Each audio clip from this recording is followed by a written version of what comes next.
Assalamualaikum warahmatullahi wabarakatuh. Perkenalkan, saya Eva Setiani Tias dari kelompok 4 kelas ilmu pemuliaan ternak C. Saya akan menjelaskan tentang nilai heritabilitas, korelasi genetik, dan repeatabilitas. Dari laporan praktikum ilmu pemuliaan ternak, yaitu bibit merupakan faktor terpenting untuk mencapai produksi yang maksimal. Dengan menggunakan bibit yang berkualitas, maka baik harapan untuk mencapai produksi yang maksimal akan diperoleh. Untuk mendapatkan bibit yang berkualitas perlu dilakukan program pemuliaan ternak yang dapat dilakukan melalui seleksi ternak, yaitu dengan cara menghitung heritabilitas, korelasi genetik, dan repeatabilitas.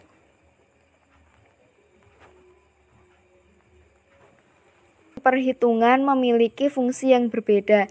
Heritabilitas berfungsi untuk mengukur kemampuan genotip pada suatu populasi ternak dalam mewariskan karakter yang dimilikinya, dan sebagai petunjuk suatu sifat yang dipengaruhi oleh faktor genetik atau faktor lingkungan. Korelasi genetik berfungsi untuk mengetahui besarnya hubungan antara satu sifat dengan sifat yang lainnya secara genetik. Serta repeatabilitas terbagi menjadi dua, yaitu repeatabilitas antar kelas dan dalam kelas. Repeatabilitas antar kelas berfungsi untuk mengetahui nilai pengulangan dari sekelompok individu ternak yang terdapat pada dua data produksi. Repeatabilitas dalam kelas berfungsi untuk mengetahui nilai pengulangan dari sekelompok individu ternak yang terdapat pada lebih dari dua data produksi. Praktikum ilmu pemuliaan ternak dilaksanakan pada tanggal 12 sampai 14 Oktober 2020 di channel YouTube Lab GPR. Alat yang digunakan pada praktikum ini adalah handphone atau laptop, kalkulator, dan alat tulis. Adapun bahan yang digunakan pada praktikum ini adalah data produksi ternak sapi potong. Metode praktikum ilmu pemuliaan ternak diawali dengan melihat video yang diupload oleh tim asisten Lab GPR di channel YouTube Lab GPR. Membuat data perhitungan berdasarkan tabel 1 dengan minimal 20 data. Kemudian melakukan perhitungan heritabilitas, korelasi genetik, dan repeatabilitas. Hasil dari perhitungan tersebut kemudian disusun dalam bentuk laporan. Berikut adalah hasil dari data produksi sapi potong. Terkoreksi dari heritabilitas bobot lahir diperoleh hasil 19.971,2. JKS diperoleh hasil 9,7. JKW diperoleh 9,6. Derajat bebas antar pejantan yaitu 3. Derajat bebas antar anak dalam pejantan 16. Kuadrat tengah pejantan diperoleh hasil 3,23. Kuadrat tengah antar pejantan dalam pejantan 0,6. Kuadrat tengah harapan antar anak dalam pejantan 0,6. Kuadrat tengah harapan antar pejantan 3,23 serta heritabilitasnya yaitu min 28,43. Kemudian pembuatan ragam CD. Nah, seperti berikut contohnya. Bisa dilihat. Faktor koreksi bobot sapi diperoleh hasil 178.605, JKS 52,616, JKW 49,878. Derajat bebas antar pejantan diperoleh hasil 3. Derajat bebas antar anak dalam pejantan 16. Kuadrat tengah antar pejantan 17,53. Kuadrat antar pejantan dalam pejantan 3,12. KTHW 3,12. KTHS diperoleh hasil 75,17 dan heritabilitasnya 5,11. Faktor koreksi dari nilai korelasi genetik diperoleh 59.724. JHKS min 23,3, JHKW min 3.014,5 dan DBS diperoleh hasil 3. Derajat bebas antar anak dalam pejantan diperoleh hasil 16. HKRS min 7,76, HKRW min 188,42, HKRHW min 188,42, COFS 36,132, HKRHS min 7,76, dan korelasi genetik min 0,062. Kemudian seperti biasa dibuat tabel ragam sidik sebagai berikut. Selanjutnya yaitu repeatabilitas antar kelas.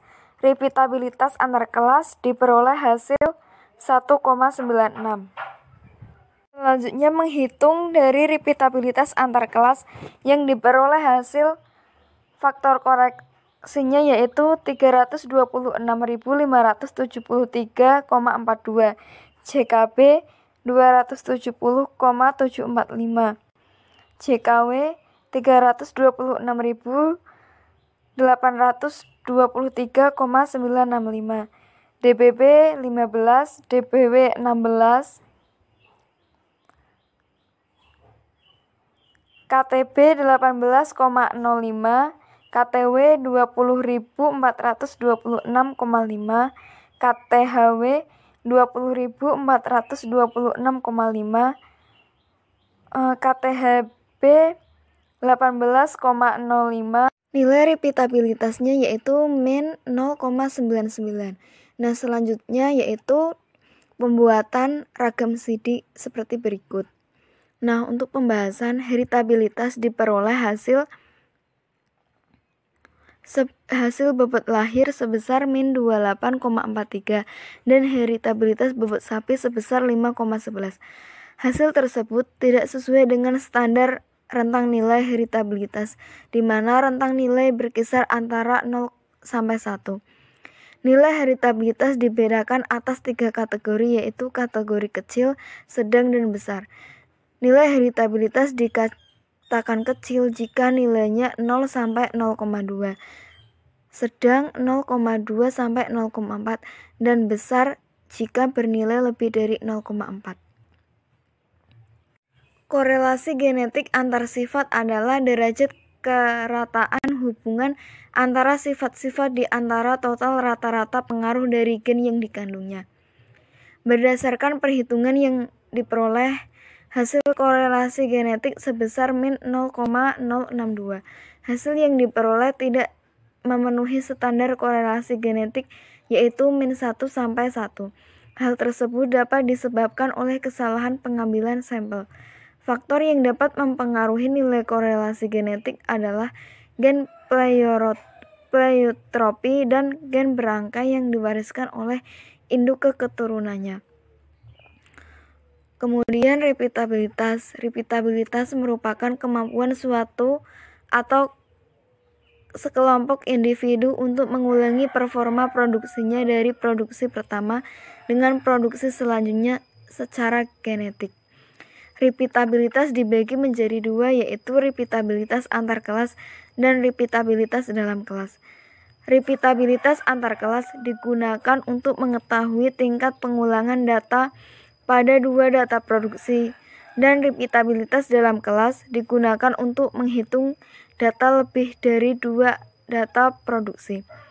Berdasarkan perhitungan yang telah dilakukan, diperoleh hasil repeatabilitas antar kelas bobot lahir sebesar 1,96 dan repeatabilitas dalam kelas bobot sapi sebesar min 0,99.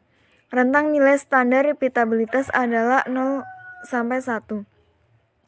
Nilai repeatabilitas antar kelas dinilai tidak sesuai dengan standar.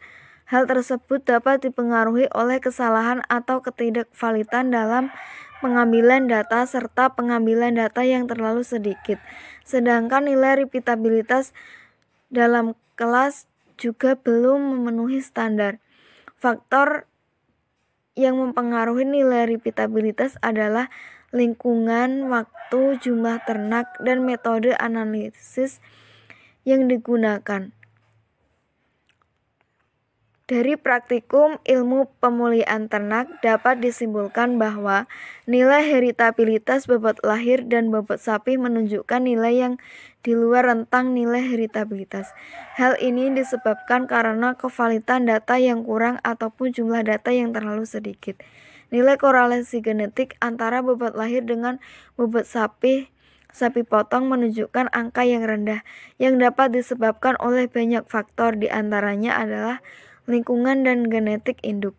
Nilai repeatabilitas bobot lahir dan bobot sapi potong menunjukkan angka yang rendah yang dapat dipengaruhi oleh perbedaan manajemen lingkungan dan genetik induk.